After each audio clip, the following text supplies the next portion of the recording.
Okay દાદા, હા, ક્યાં ગામથી આવ્યા છો? ગાંધીનગર. ગાંધીનગર. તમે કીધું મને કે અમે ટુરિઝમના ગુજરાત ટુરિઝમમાં અધિકારી છો, સાહેબો ક્લાસ છો, 3 માં નોકરી કરેલી છે. ક્લાસ 3 માં. હા. હા, મતલબ ગુજરાત ટુરિઝમમાં તો છો જ. હા, ગુજરાત ટુરિઝમમાં. હા, તો હું તમારો ગાઈડ હતો. હા, મારો ગાઈડ એ હતો હા કે અમે બધું વિચારે કે ચલો જોવા જઈએ. એ જોવામાં એટલું બધું જોવા મળ્યું છે કે અમને બહુ ઘણો આનંદ થઈ ગયો છે કે એ જે પહેલાના રાજાઓએ જે કંઈ આ બધું કર્યું છે એવું અત્યારે કોઈ કરી શકે એવું છે નહીં. બરાબર.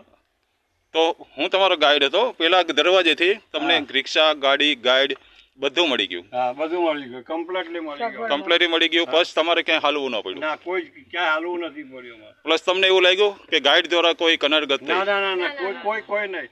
કોઈ બહુ તકલીફમાં બહુ સરળતાથી સમજાયા છે અને સરળતાથી સારી રીતે બધું જ બતાવી દીધું છે અમને. અમે લોકો અહીંનો ઇતિહાસ તો જાણતા હતા, પણ જે પૂરેપૂરો પ્રોપર ઇતિહાસ હોવો જોઈએ ને એ અમને તમે ગાઈડ કર્યો છે કે જે અમને બિલકુલ ખબર નથી. જે અત્યારના પહેલાંના જે છે આ રાજા મહારાજાઓ એ લોકોનો ઇતિહાસ, રાણીનો ઇતિહાસ છે, બધા મંદિરો છે, એ બધો ઇતિહાસ અમને જાણીને ખૂબ આનંદ થયો કે આવું બી હોઈ શકે ને ભવિષ્યમાં એવું શું સાંભળેલું થશે. હતું પણ આજે તમારી જોડેથી સંપૂર્ણ ઇતિહાસ જાણવા મળી ગયો, આખી હિસ્ટ્રી. હા, હવે સાંભળજો. અહીંથી પેલા બે ફાણે જે દરવાજા ખોલ્યા ત્યાંથી મેં સ્ટાર્ટ કર્યું હતું. હા હા હા પછી ત્યાંથી આપણે ગયા નીલમ તોપ, હા, જેને કારણે આપણે જુનાગઢ હારી ગયા હતા. હા એ પછી આપણે મહેલની અંદર ગયા, હા અને ત્યાં નીચેનો માળ જ્યાં તાળા મારેલા છે હા એ તમને બતાવ્યો. હા એના 4 દરવાજા છે, હા, દ્વારકા, સોમનાથ ને બધે 4 ગેટ છે. હવે ત્યાંથી પછી આપણે સીધા ઉપર ચડી ગયા, ત્યાંથી 3 દર્શન થાય. એ દર્શનમાં શિવ ઉતેલા છે, પેલા દર્શન મેન. માતાજીનો હાથ છે. હા, એ બધું જોયું. હા, જોયું. ત્યાંથી આપણે આગળ ગયા, એ હતી અડીકડીની વાવ. એ પણ ક્યારે પાણી આવ્યું આ બધું મેં તમને સમજાવ્યું. સમજાયું. એ પછી ગયા 9 માળનો કૂવો, નવઘાણ, અને એ પછી આવ્યા અનાજના કોઠા.